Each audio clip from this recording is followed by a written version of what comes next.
నమస్తే షర్మిలక్క. జగన్మోహన్ రెడ్డి గారు బీజేపీకి దత్తపుత్రుడిగా మారిపోయారు. ఈ రోజు వరకు కూడా జగన్మోహన్ రెడ్డి గారు బీజేపీకి అండగానే నిలబడ్డారు. రెడ్డి గారిది అక్రమ పొత్తు కాబట్టి అసలు అది కనిపించను కూడా కనిపించదు.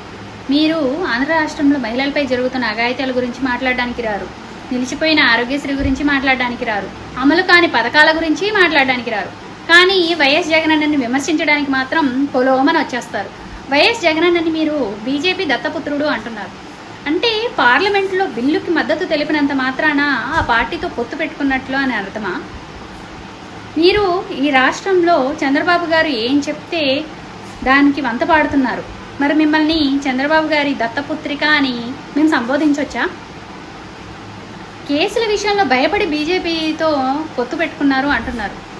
మరి అదే టీడీపీ గవర్నమెంట్ 2014 నుంచి 19 వరకు బీజేపీతో కేంద్రంలో రాష్ట్రంలో పొత్తులో ఉంది.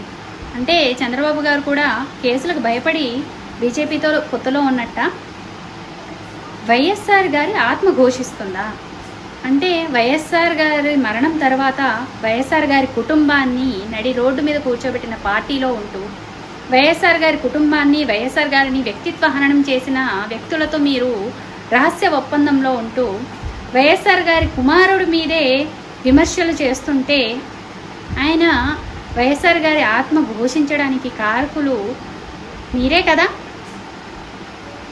మీరు ఇంకా ఎలాంటి అవాక్కులు చవాకులు చేసినా సరే నాలాంటి జగనన్నకి కొన్ని లక్షల మంది చెల్లెళ్ళు ఉన్నారు ఆయనకి మద్దతుగా నిలుస్తూ. ఆయన ప్రభుత్వ హయాంలో మహిళల సాధికారత కోసం ఎంతగా చేశారో అందరికీ తెలిసిన విషయమే. ఆయన చేసిన సంక్షేమ పథకాలు కావచ్చు, అభివృద్ధి కావచ్చు, కరోనా టైంలో ఆయన ప్రజలకు చేసిన మంచి కావచ్చు, అవన్నీ జగనన్న గారికి సర్టిఫికెట్సే.